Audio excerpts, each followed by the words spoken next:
Hello there, welcome to the Headline Makers, where over the next 90 minutes we'll discuss the biggest stories from the Premier League with the January transfer window about to close. I'm Will Perry. Joining me this week, Chief Football Correspondent for The Independent, Melissa Reddy, and Chief Sports Reporter for the Sunday Mirror, Tom Hopkinson. An FA Cup weekend to reflect on, then two League Cup semi-finals to look forward to. But first, a Premier League game where two teams at the opposite end of the table go head-to-head.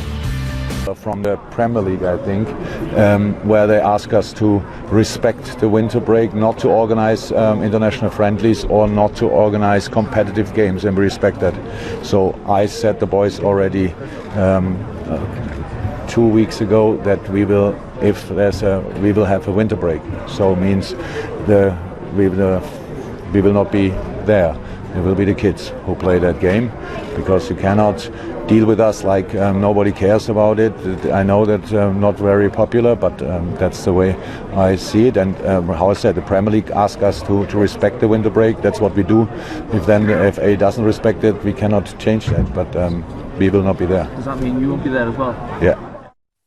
So where do you stand on Jurgen Klopp's comments? Use the hashtag The Headline Makers to get in touch and join the conversation. Lovely to have you two in the studio with us.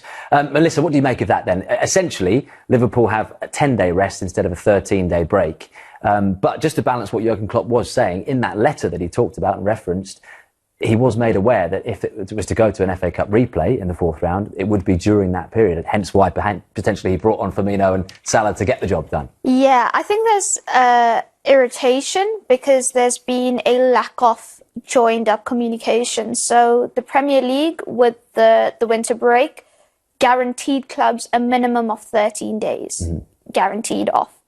And then the FA had told clubs, if there are fourth round replays, this was in the summer, that it will take place during the winter break, but no clubs didn't know who of them were placed in this instance, because I think there are players at Liverpool like Matip, Lovren, who've just come back from injury, Adam Lallana, Xherdan Shaqiri on the fringes, that could do with that game time, that perhaps aren't in need of the break that Mohamed Salah, Sadio Mane and those guys are, the ones who have played relentlessly and have a lot of international tournaments behind them over the last few years. And then, of course, the fact that he's not actually going to be in charge of the team as well is an issue. Like you said there, it's not going to be popular. I think eventually managers are going to start feeling that they need to put their foot down. In this respect, I don't think it's probably the best situation, but I can see it from both sides. Should they be here for the game? Of course I could. But that's, again, a complete misunderstanding of management and coaching.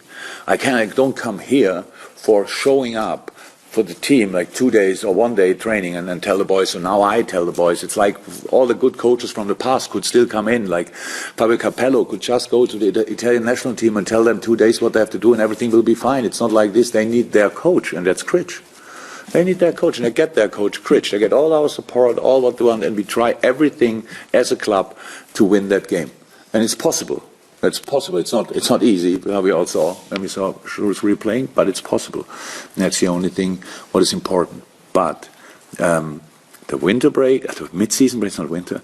The mid-season break is now something what has to be settled for the next years, and all the different parties together have to find a solution that will not be like this year again.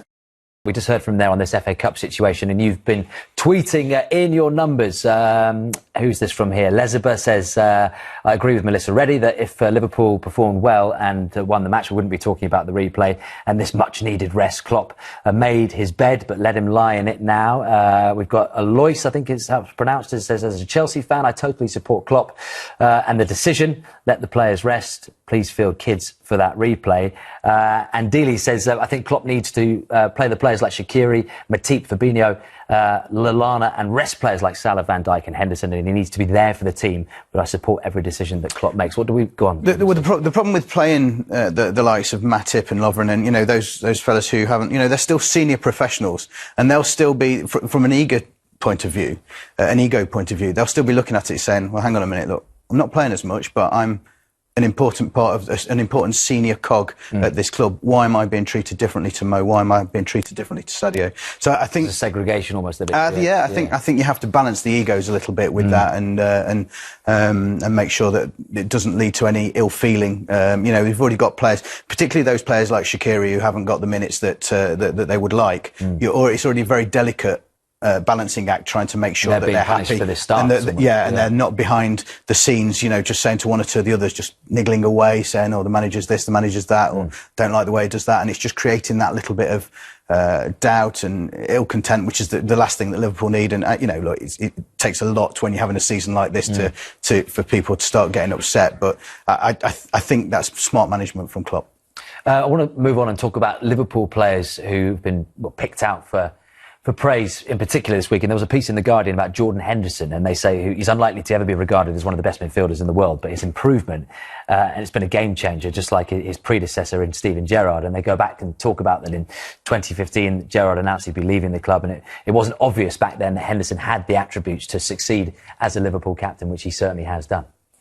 He's been remarkable, and I think one of the biggest misconceptions about the armband is people think it needs to be a luminary player, somebody who, sticks it into the top corner or is this like massive presence on the field. There's so much that goes into captaincy, especially off the pitch, in terms of how you manage the dressing room, how you ensure that the standards stay high, how you infuse youngsters, help new players settle, all those things that, come part of the captaincy that you don't really see, because obviously you're not following Henderson around Melwood to see his influence and impact there.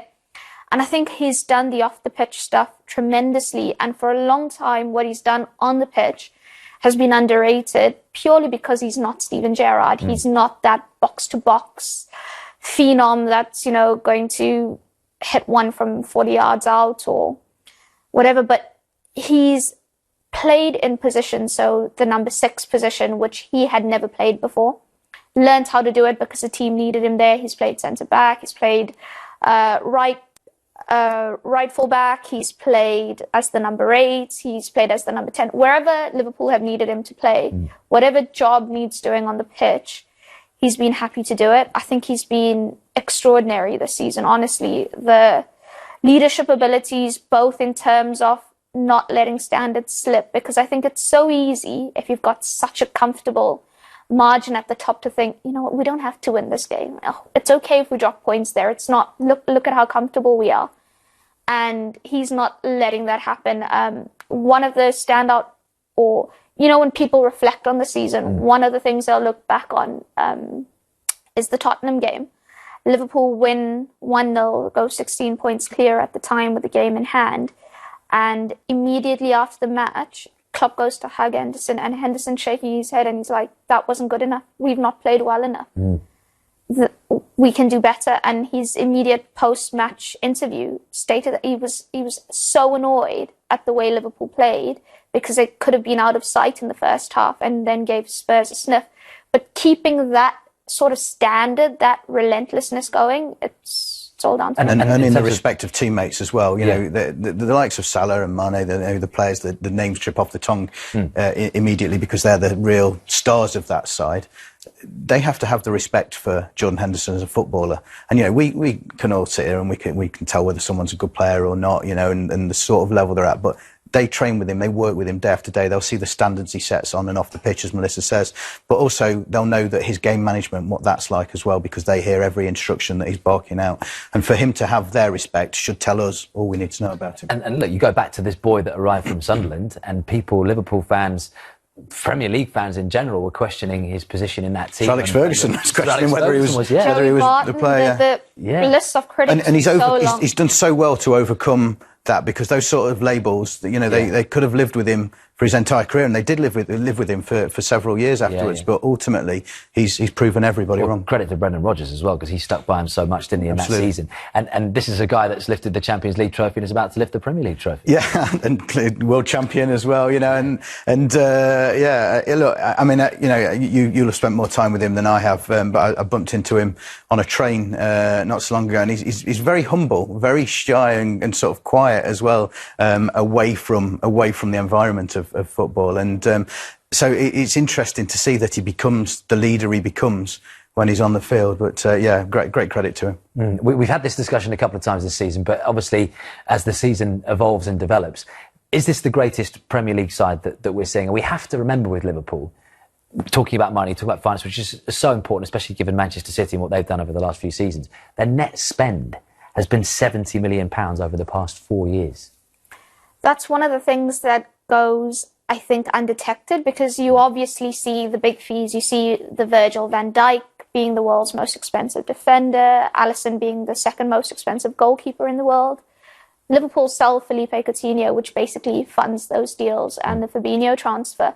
Their recruitment, how surgical it's been in terms of looking at not just a stylistic profile, age profile, but a player's character, the amount of scouting work they do. Who takes credit for that? That's headed by Michael Edwards, the sporting director, Dave Fallows and Barry Hunter. But Liverpool also have Ian Graham, who's the director of research and crunches the numbers, all the data and stuff that goes far beyond what most clubs are looking into.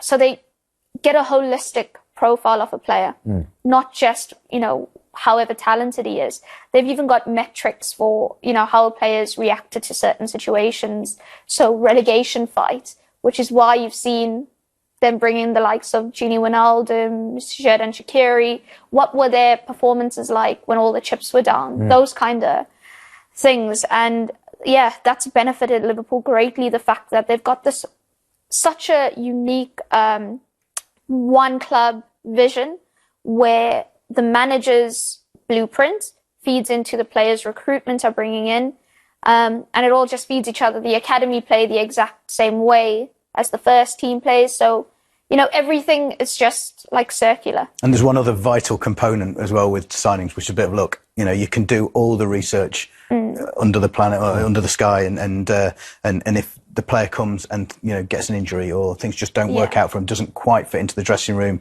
you know, or family not happy with where they're living, actually thought it'd be a really good move. Those little elements, but yeah, absolutely, Melissa's absolutely right. You know, the way that Liverpool have gone about their recruitment, it's just been phenomenal over the last few years. A bit of breaking news as well coming out of that Jurgen Klopp press conference is that Sadio Mane is going to miss the game against West Ham, which I think a lot of people expected, but also the game against Southampton. After that, he thinks he's going to be fine. So some great news on the Mane front.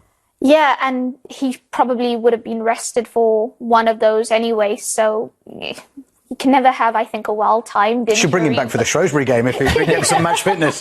That'll solve a lot of problems. I don't think you can have a well-timed injury, but I think you can have injuries that aren't so impactful on the planning or what the team were going to do in general and selection. So, yeah, it's good that it's only a minor one. Yeah.